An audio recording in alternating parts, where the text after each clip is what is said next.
Decida se vai embora ou ficar comigo.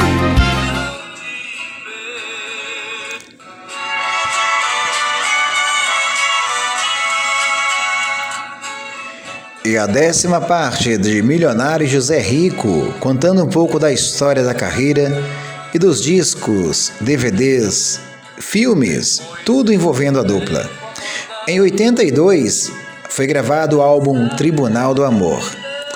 Em 83, Amor Infinito.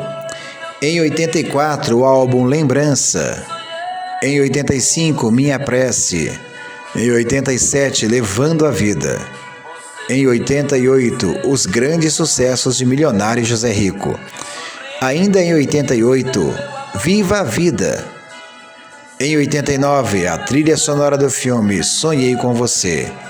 Em 91, Vontade Dividida. Em 94, Nasci para Te Amar. Em 96, De Cara com a Saudade.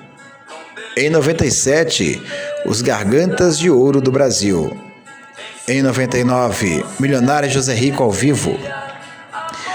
No ano de 2000, Sentimental Demais. 2002, O Dono do Mundo. Em 2003, Decida.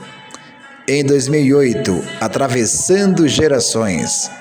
Em 2011, Nossa História. Os DVDs gravados de Milionário José Rico foram: em 99, Ao Vivo. Em 2008, Atravessando Gerações. Os filmes da dupla foram: em 80, Estrada da Vida. Em 88, Sonhei com Você. E você sabia da história, da arte, totalmente da dupla Milionário José Rico?